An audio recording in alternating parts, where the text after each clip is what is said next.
Gentlelady yields back. The chair recognizes the gentleman from Illinois, Mr. Kinzinger. Thank you, Mr. Chairman. And as the Vice Chair mentioned with Ukraine, it reminds us that democracies aren't defined by bad days or bad things that happen, but how they defend it and how they come back from that. And that's the importance of this committee. So Dan Scavino met Donald Trump when he was 16 years old. He became a longtime Trump employee and remains a true Trump loyalist. In the Trump administration, Dan Scavino served as director of social media and for its final 2 years as deputy chief of staff for communications. And as the select committee report notes, Dan Scavino was with then President Trump on January 5th and 6th. He spoke with President Trump by phone several times on January 6th and was with the president when many urged him to help stop the violence at the Capitol. He was always, at all relevant times, a Trump and White House insider. Social media as a means of monitoring and shaping trends was Dan Scavino's core business. Reports tell us that Dan Scavino and his team monitored extremist social media sites, monitored trends on social media, and used extremist social media sites to shape public perceptions. There is, in short, a great deal of highly important information that Dan Scavino has that the Select Committee needs to know. I want to focus on one aspect of that, what Dan Scavino could tell us about what then President Trump thought was likely to happen on January 6th. Did the president know that the rally could turn violent, that his rhetoric on the ellipse could send an angry mob to storm the Capitol? When Trump noted on the evening of January 5th that he had a fired up crowd, did he know that they might take it literally when the next morning he told them to, quote, fight hard? Dan Scavino was there and could tell us a lot about that. We need to hear from him. And refusing to talk to us, he's stiff-arming the American people, and he's hiding the truth. It's unlawful and there is no excuse.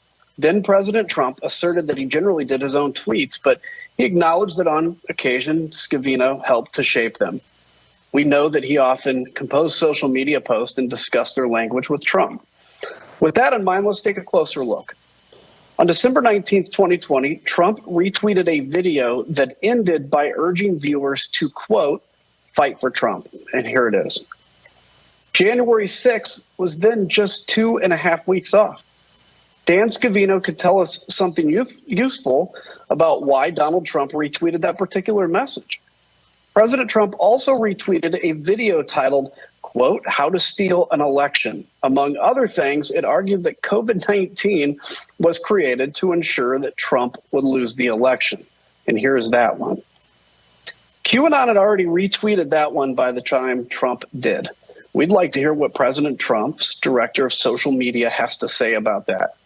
And what did Trump's extremist followers on The Donald and other hard-right social media sites make of all that, of President Trump urging them to join in a wild protest on January 6th?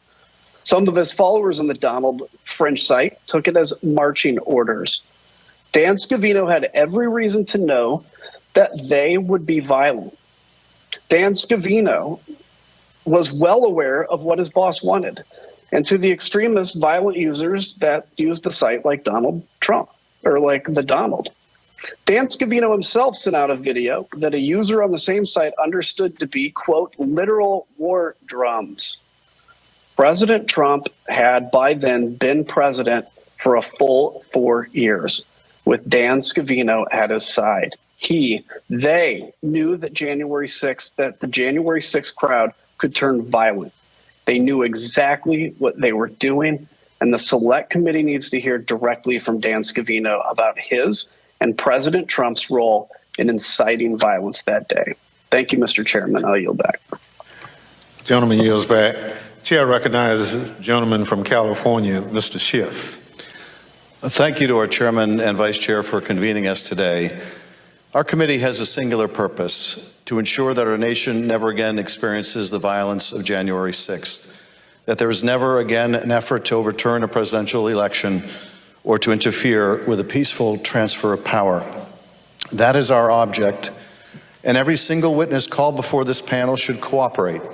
It is a patriotic duty to help Congress and the American people understand how the tragedy of January 6th came about. And more than a duty, it is a necessity when served with a lawful subpoena to appear, which is why we are here today. Peter Navarro and Dan Scavino have refused to comply with a duly authorized subpoena, offering up again and again spurious and unjustifiable excuses. In Mr. Scavino's case, he has clearly relevant testimony for our committee. Scavino was intimately involved in former President Trump's social media content and strategy, and served as Deputy Chief of Staff for Communications while also actively promoting Trump's campaign. The Select Committee believes that Scavino was with Trump on January 5th and 6th, including during a period when the Capitol was under attack, that he was party to conversations with Trump about challenging, disrupting, or impeding the congressional proceedings to certify the election results, and that he may have also had prior knowledge regarding the likelihood of violence on January 6th, due to his monitoring of social media sites where such violence was discussed and predicted. Specifically, through press reporting, we are aware that on January 6th, Mr. Scavino was advising Trump throughout the day, potentially even directly sending messages from the White House and potentially playing a role in the video message Trump released hours after rioters breached the Capitol. It's also been reported that Mr. Scavino was present during a January 5th strategy session with Trump as they schemed on how they could convince congressional Republicans to successfully object to the certification of the election and thus overturn it. This is why Mr. Scavino has an obligation to appear before us.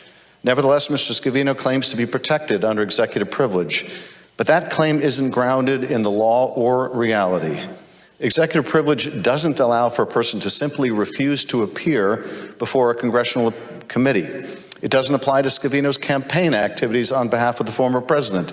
It doesn't apply to a potentially unlawful scheme to obstruct Congress, and it doesn't apply to his official duties when, as here, the current president of the United States asserts it is not in the public interest to do so. I have one more thing to add tonight.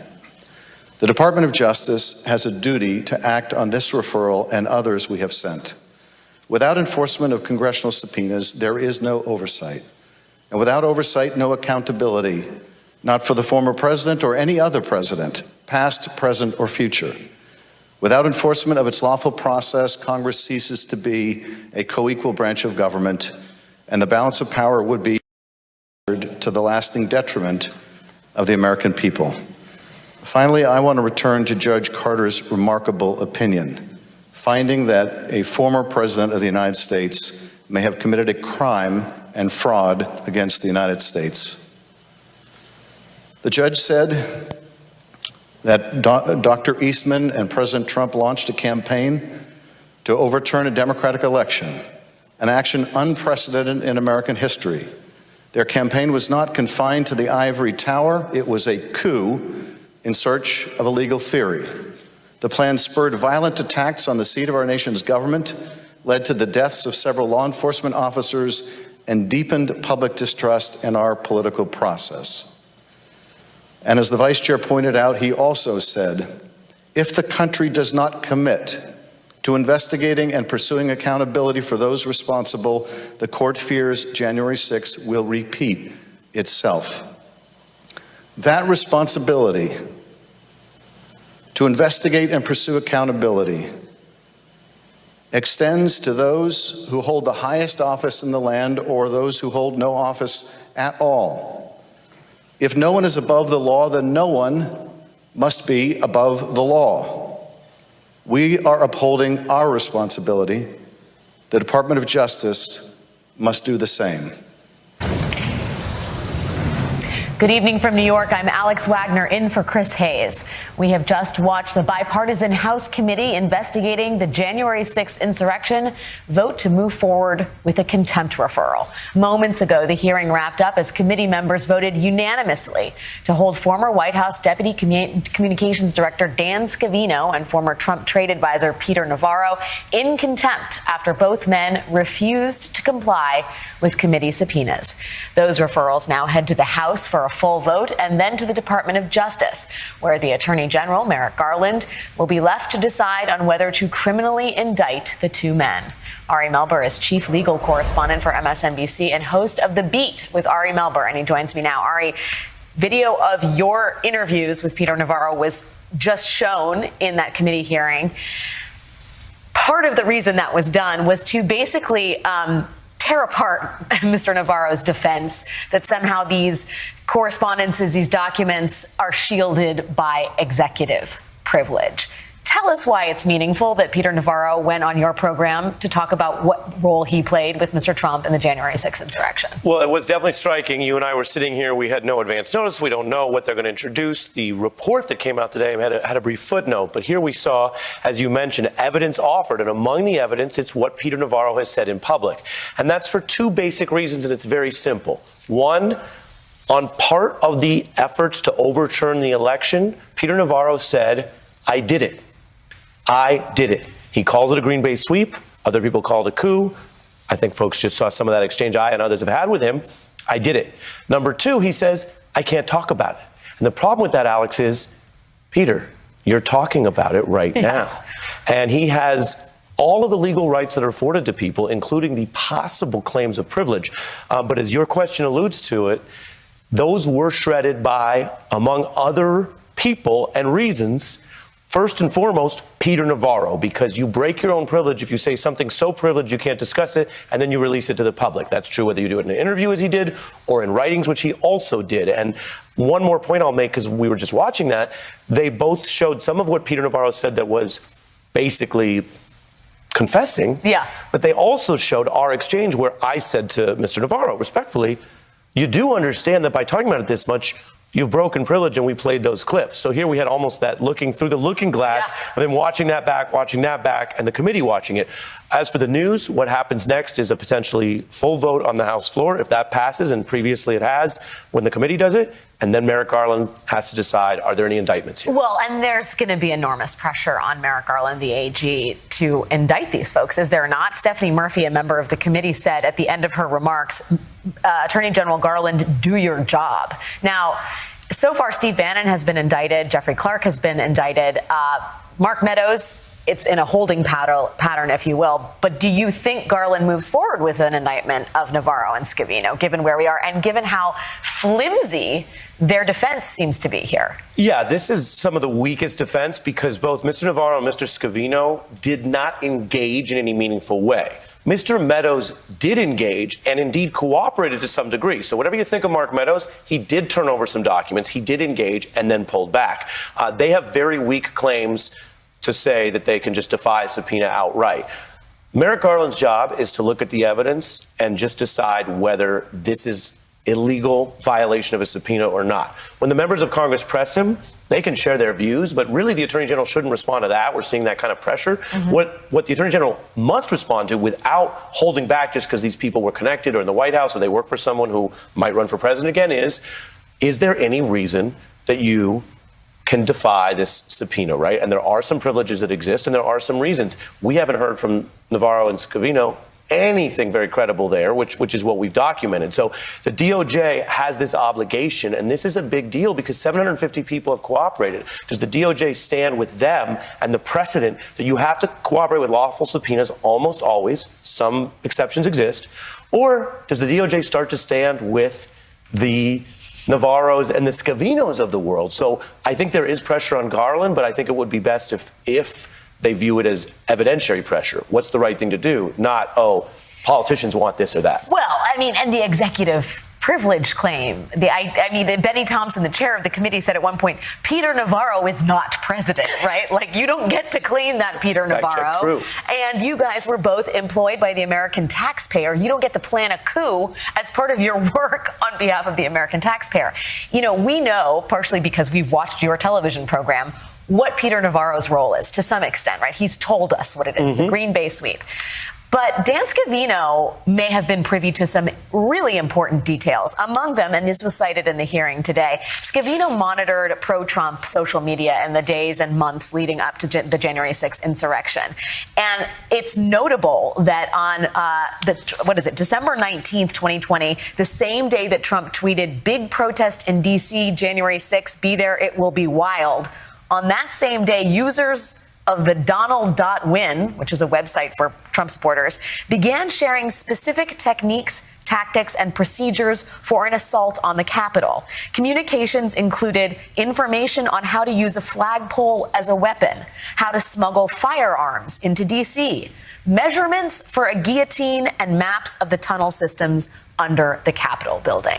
We have poured through some of the communications, the evidence that we've been privy to in the course of the investigation into January 6th. This is stuff that happened on January 6th. Flagpoles being used as weapons, people armed with tunnels. And so Dan Scavino, what he knew, what he saw in advance of January 6th, that seems like critical information for their investigation. That's very important, and it goes to the culpability potentially inside the White House and among people about what was being planned.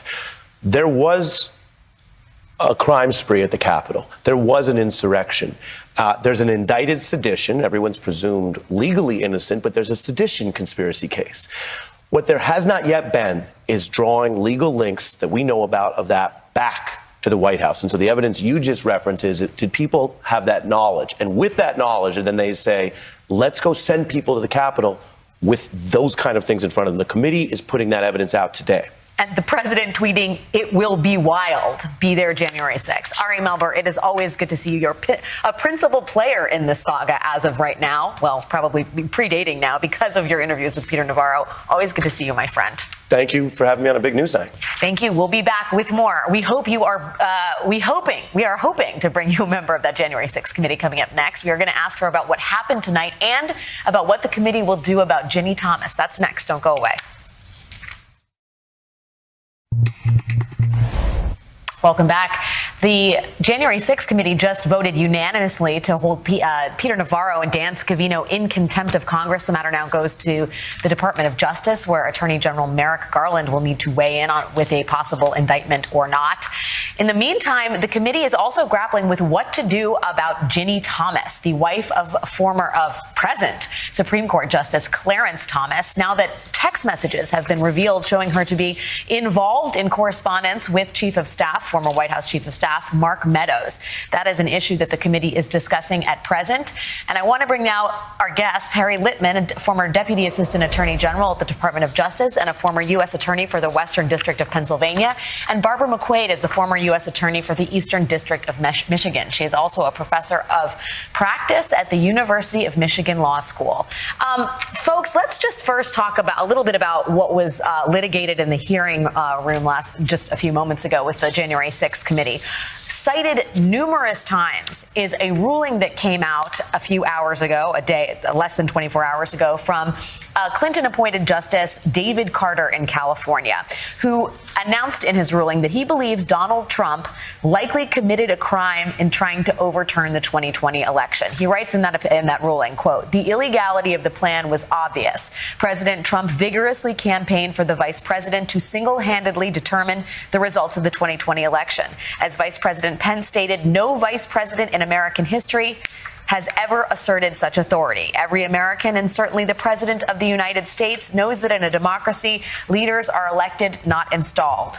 With a plan this bold, President Trump knowingly tried to subvert this fundamental principle." Barb, what is the meaning of this ruling besides providing fodder for Democrats as they move forward in their investigation? Well, it's really an extraordinary ruling, Alex, that we have a federal judge who is a neutral, independent arbiter of a dispute, has found. He laid out the evidence. He talked about what Trump and others did. He talked about their knowledge and intent.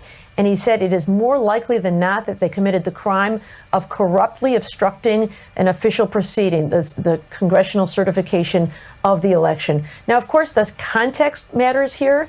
That is, this was a civil dispute. It's focused solely on the effort by John Eastman to prevent his emails from being turned over to the January 6th committee. But nonetheless, they're looking at the same question that the Justice Department would be looking at in deciding whether to start an investigation. And even though this is by a preponderance of the evidence and not guilt beyond a reasonable doubt, it must at least be sufficient for the Justice Department to start an investigation if they have not already done so. Harry, how did you read that ruling, and what are the implications as far as you're concerned? Yeah, so I agree with Barb. Look, it is thunderous and unprecedented on one level. A federal judge is coming right out, and he marshals evidence on over a few pages that looks overwhelming of criminal intent and marches through all the elements. It is a very specific evidentiary ruling saying Eastman is trying to shield this from the committee getting it, but guess what? You cannot do it. There's no attorney-client privilege if the client, that would be former President Donald Trump, is actually planning a crime. So he finds it, and it's true, it's by a preponderance, but it's a very significant development sort of in the atmosphere. On the other hand, it doesn't really put doesn't put Garland's feet to the fire in the sense that Garland will still exercise independent review, see it as a separate question. But it seems to me this whole day, including the hearing we just saw, has really sort of upped the pressure, the public pressure on the department to be making a decision about Trump that to date it hasn't had great eagerness to undertake.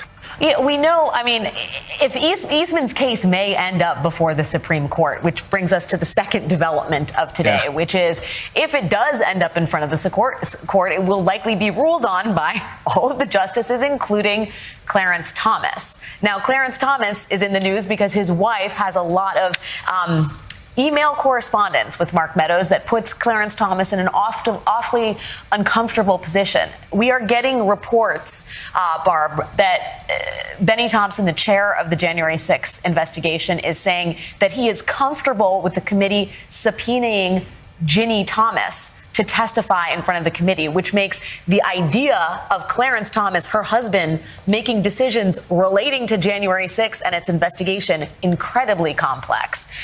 What are the legal complications, as far as you see them, if Ginny Thomas is in fact subpoenaed? Yeah, it really, I think, will bring to a head the ethics rules in the Supreme Court, where justices get to decide their own recusal decisions. And so in some of those text messages, which have been widely reported, Ginny Thomas is urging Mark Meadows not to concede, to continue to fight. And in fact, at one point, she even makes reference to talking to her best friend, which some believe is Clarence Thomas himself.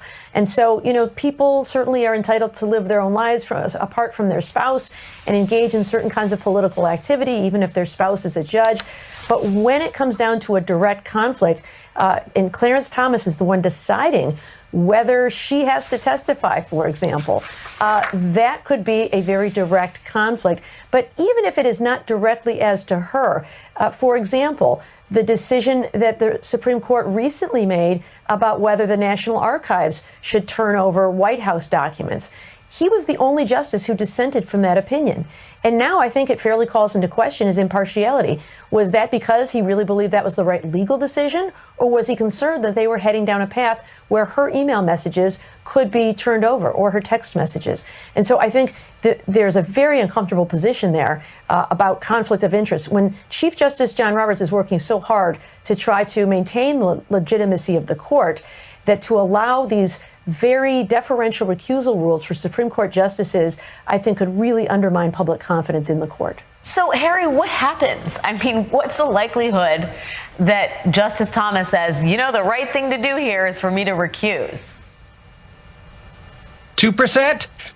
First of all, they're going to probably try with Virginia Thomas to call her for a voluntary interview, and she has no basis to resist, so it would really be her throwing down the gauntlet, as she has done before. But if it comes up to Thomas on a recusal motion, it is, as Barb says, it's perverse, but the Supreme Court is able to decide each justice for himself. There is this broader problem here, though. She is deeply in the stew of the entire effort through Meadows. We just happen to have these 29 emails. There's probably going to be more. And she's a member of a sort of conservative elite that the justice is as well. So I think there's a separate just unsavoriness, even apart from recusal. But yes, the hard fact about recusal is it will go directly to him, and nobody would bet big odds that he would actually agree to step aside.